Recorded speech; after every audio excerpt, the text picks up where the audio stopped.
Crime Stalker. Sarsıcı olaylar. Gitti. Kurtlara kaptırdık. Bugün size Türkiye'yi derinden sarsan ama ne yazık ki faili hala bulunamayan bir cinayeti anlatacağım. Nigar Kevser Şahin, 13 yaşındaydı. Ders çalışmak için bir arkadaşına gitmek üzere evden çıktı. Ama bir daha hiç geri dönmedi. Dava zaman aşımına uğramak üzere. Ama yaşanan bazı gelişmeler belki de bu dosyayı yeniden açabilir. Bugün size anlatacağım hikaye içimi en çok acıtan, anlatırken boğazımı düğüm düğüm eden olaylardan biri. Henüz 13 yaşında bir çocuk, Nigar Kevser Şahin, annesinin yüreğiyle hissedip göndermek istemediği ama geri dönemeyen bir evlat. Bu, o günün ve sonrasındaki karanlığın bir olayın hikayesi. Bu videoyu izlerken sadece bir hikayeye değil, bir gerçeğe tanıklık edeceksiniz.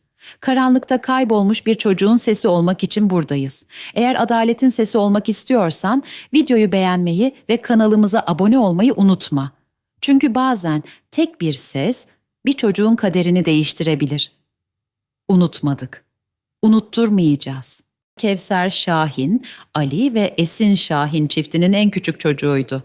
13 yaşındaydı. İstanbul Beylikdüzü'nde yaşıyor, eğitimine Doktor Haydar Arslan İlköğretim Okulu'nda 7. sınıf öğrencisi olarak devam ediyordu. 27 Mart 2006 günü okuldan çıkıp öğle saatlerinde eve geldi. Annesine bir arkadaşına ders çalışmaya gitmek istediğini söyledi. O sırada evde kısa süreliğine misafirler vardı. Aile büyükleri uğramış, ardından ayrılmışlardı. Baba Ali Şahin jandarma astsubayıydı ve görevde olduğu için evde değildi. Anne Esin Hanım kızının gideceği yeri ve ailesini tanımadığı için önce tereddüt etti. Ancak evin yakın olması ve onun ısrarı üzerine gitmesine izin verdi. Yaklaşık saat 13.30'da evden ayrıldı. Yanına ablasına ait cep telefonunu aldı. Saat 16.30'da baba eve dönmeden önce o telefonu aradı. Telefona küçük kız çıktı. Arkadaşındaydı ve annesinin de durumdan haberdar olduğunu söyledi. Bir saat kadar sonra baba eve ulaştığında bu kez annesiyle telefonda konuştu. Yemek saati geldiği için eve dönmesi istendi. Ancak aç olmadığını, arkadaşında yemek yediğini ve biraz daha kalmak istediğini söyledi. Annesi geç kalmaması şartıyla bu isteğine izin verdi. Bu konuşma onunla yapılan son görüşmeydi. Saatler geçti, hava karardı. Ama o gece küçük kız eve dönmedi. Telefonu arandığında kapalıydı. Aile şarjı bitmiştir diye düşündü. Baba Ali Şahin komşulara giderek kızını sordu ama hiçbir bilgiye ulaşamadı. Anne Esin Hanım kızının gitmeyi söylediği arkadaşının annesini aradı. Aldığı yanıtla sarsıldı. Nigar saat 19 civarında evlerinden ayrılmıştı. Evin mesafesi sadece 350 ile 400 metreydi. Bu kadar kısa bir mesafede kaybolmuş olması aileyi derinden korkuttu. Hiç vakit kaybetmeden jandarmaya kayıp başvurusunda bulundular. O gece boyunca aile sokak sokak kızlarını aradı ama hiçbir ize ulaşılamadı. Ya içine doğar ya bir annenin. Gerçekten o gün ben göndermek bile istemedim aslında. Hani çok iyi bir arkadaşım dedi. Eve de çok yakın zaten ama tanışmıyorduk. Çok ısrar edince tamam git dedim. Gitti. 5 gibi aradı beni. Gel artık dedim. Biraz daha kalabilir miyim dedi. Tekrar izin istedi. Yemek yiyoruz dedim. Yediniz mi sen bir şeyler yedin mi dedim. Yedik dedi. Eğleniyordu. Gülerek sesleri geliyordu zaten çocukların. Tamam dedim biraz daha kal ama gecikme. Tamam dedi kapattık. Sonra ben yemek hazırladım. Büyükler bizdeydi, anne babalar bizdeydi. Ben o yemek hazırlığına dalınca aslında aklımdaydı. Pencerenin önünde yedim yemeğimi ben. Masaya bile oturmadım. Sonra bulaşıkları toplarken eşim çıkmış. Benim haberim yok. Aradı. Nigar neredeydi? Hangi apartmandaydı dedi. Söyledim. Yok orada dedi. Arkadaşımın annesi saat 7'de ben gönderdim dedi. Sonra sokağa çıktım. Zaten o an ben anladım. Yani çünkü öyle bir çocuk değil. Yani 5 dakika geç kalmış bir çocuk değil, bir yere gidecek bir çocuk değil ve orada biz daha 1 yılımızı yeni doldurmuştuk. Çok tanıdığı da yoktu. Sadece bağırmaya başladım ismini. Yani neredesin diye. Ama her yer karanlık. Ya, havada kararmış. Benim dünyam da karardı zaten anladığım için. Oturdum yere. Çaresiz. Bulamayacağımı anladım yani.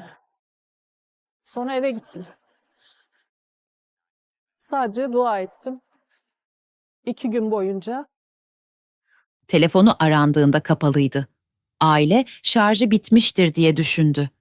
Baba Ali Şahin komşulara giderek kızını sordu ama hiçbir bilgiye ulaşamadı. Anne Esin Hanım, kızının gitmeyi söylediği arkadaşının annesini aradı. Aldığı yanıtla sarsıldı. Nigar, saat 19 civarında evlerinden ayrılmıştı. Evin mesafesi sadece 350 ile 400 metreydi. Bu kadar kısa bir mesafede kaybolmuş olması aileyi derinden korkuttu. Hiç vakit kaybetmeden jandarmaya kayıp başvurusunda bulundular. O gece boyunca aile sokak sokak kızlarını aradı. Ama hiçbir ize ulaşılamadı. 2 gün sonra 29 Mart 2006'da Yılmaz sitesi yakınlarındaki bir çöp konteynerinden kötü koku geldiği yönünde ihbar yapıldı. Olay yerine gelen ekipler konteynerin içinde bir valiz buldu. Valiz kan dondurucuydu. İçinde bacakları diz altından kesilmiş, vücut bütünlüğü bozulmuş, işkenceye uğramış bir çocuk cesedi vardı. Küçük bedende kesici alet yaraları tespit edildi. Cinsel istismar izleri taşıyordu ve tel benzeri bir cisimle boğularak öldürülmüştü. Adli tıp DNA örnekleri aldı. Örnekler birden fazla kişiye aitti. Cesedin yanında yaklaşık 50 metre ileride bir cep telefonu bulundu. Bu Nigar'a geçici olarak verilen telefondu. Ancak ekipler bu önemli delili prosedüre aykırı şekilde yerinden aldı. Olası DNA ya da parmak izleri bu dikkatsizlikle yok edildi. Adli tıp, cesedin Nigar Kevser Şahin'e ait olduğunu kesinleştirdi. Anne Esin Hanım ve baba Ali Bey, morgda kızlarının bedenini teşhis etti. Ama karakoluna bizi adli tıbba gitmemiz gerektiği söylendi yani tabii o korku yani anlatılmaz yani. Yaşanmaz da yani yaşanmasın da yani öyle bir korku yaşanmasın. İnsanın içini yüreğe kaplıyor böyle bir yani düşünemiyorsunuz. İnanın o zamanki o İstanbul trafiğini görmüyorsunuz. Bir hafif yağmur başlamıştı onu görmüyorsunuz. Yani hava kararmıştı böyle. Onlar sanki hepsinin üzerinize geliyor gibi ama yine onları hissetmiyorsunuz. Adli tıbba geldik. Yine bizim kızımız değil demeyi beklediğimiz için hep aklımızda o var bizim. Fakat masanın üstünde orada bize o şekilde gösterdiler. Tabii yani orada yani bu anlatılmıyor da ya o sıkıntıyı tabii biz eşimle göz göze geldik. Böyle yani söyleyecek bir şey yok. Zaman durdu, dünya durdu sanki. Fakat her ihtimale karşı biz yine de otopsi DNA testi istedik. Bizden kan örnekleri alındı. Eşimden de benden de. Tabii onun da sonucu birkaç gün sonra ve 3-4 gün sonra dediler ki tamam bu size ait dediler. İstedik ki valilikten de o zamanki valilikten emniyet daha bu işlerin tecrübeli olduğu falan söyleniyordu böyle. Dedi ki emniyet güçleri de yani polis teşkilat da içinde arıyorsun. Ya olmaz işte bölge farklı falan. Bu tip bürokratik engeller biz o gün yaşadık. İşte polis bakamaz ama yine de bir şey olsa biz bilgi paylaşıyoruz gibilerinden. Yani bir takım böyle. Ya ortada bir tane vahşice işlenmiş bir küçük kız çocuğu cinayeti var. Prosedürler devreye giriyor. Yani oradaki karakolda işte 3-5 rütbeli, geri kalan da asker 30 tane jandarmayla biz Beylikdüzü'nde bir şeyler çözülmeye çalışıldı.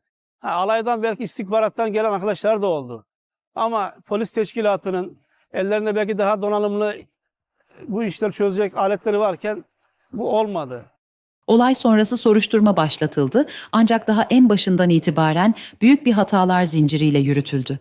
Delillerin toplanması gecikti, yapılan incelemeler yüzeysel kaldı. Soruşturma ise yetersizdi. 2011 yılında dosya jandarmadan alınıp polise devredildiğinde iş işten çoktan geçmişti. Deliller yıpranmış, izler silinmişti. Yıllar boyunca birçok kişi gözaltına alındı ancak hiçbir somut suçlamaya ulaşılamadı. Bir robot resim hazırlandı fakat hiçbir tanık bu kişiyi teşhis edemedi. Derken 2012 yılına gelindi. Aynı mahalleye taşınan bir kadın tuhaf rüyalar gördüğünü söyledi. Geceleri evde sürekli bir çocuk ağlaması duyduğunu, bu sesin rüyalarına kadar girdiğini anlattı. Rüyasında gördüğü küçük kızı araştırınca karşısına çıkan fotoğrafla sarsıldı. Bu çocuk Nigar Kevser Şahin'di. Kadın hemen aileyle iletişime geçti. Baba Ali Şahin bu olağanüstü durumu ciddiye alarak polise başvurdu. Olay yeri mavi ışık yöntemiyle yeniden incelendi. Bu rüya 2012 yılında dosyanın yeniden açılmasına neden oldu. Ancak ne yazık ki bu umut da diğerleri gibi sonuçsuz kaldı. Yıllar geçiyor, dosya tozlanıyor ama adalet hala yerini bulmuyordu. 2019 yılına gelindiğinde vahşi cinayetin üzerinden tam 13 yıl geçmişti ve sessizliği bozan yeni bir tanık ortaya çıktı. Meka. Meka, şüphelilerden Eşe'nin annesinin arkadaşıydı ve bir gün evlerine davet edilmişti. O günü şöyle anlattı. Evde o gün garip bir telaş vardı. İçeri girer girmez keskin ağır bir koku hissettim. Ceset kokusunu andırıyordu. Annenin valize koyup atarız dediğini duydum. Sonra içeride kendi aralarında içine kitap koyduk deriz, kapıcıya attırırız gibi cümleler geçti. O sırada evde bir çocuk vardı. Panik halindeydi, yüzü kıpkırmızıydı. Annesi çamlıkta tinercilerle kavga etti diyerek geçiştirdi, dedi Meka. Evde yaklaşık 1 saat kaldıktan sonra ayrıldı. Yıllar sonra tanık olarak ifade verdi ve şu cümleleri kurdu.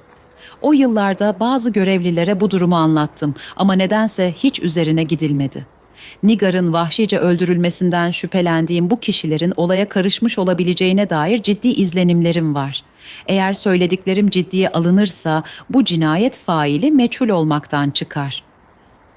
Meka'nın açıklamaları sarsıcıydı. Bu olay beni yıllardır yedi bitirdi. Geceleri uyuyamıyorum. O kızın katillerine belki de benim söylediklerimle ulaşılacak. Ancak yine bir ilerleme sağlanamadı.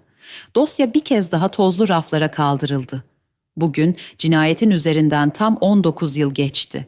2025 yılı başlarında Nigar Kevser Şahin'in çocukluk arkadaşlarından biri olan genç bir hukukçu ailenin avukatlığını üstlendi. Bu gelişmeyle birlikte dosya sosyal medyada yeniden gündem oldu. 20 yıllık zaman aşımı süresinin dolmasına az kalmışken, küçük Nigar'ın ailesi ve sevenleri bir kez daha çağrıda bulunuyor. Geç de olsa adalet yerini bulsun.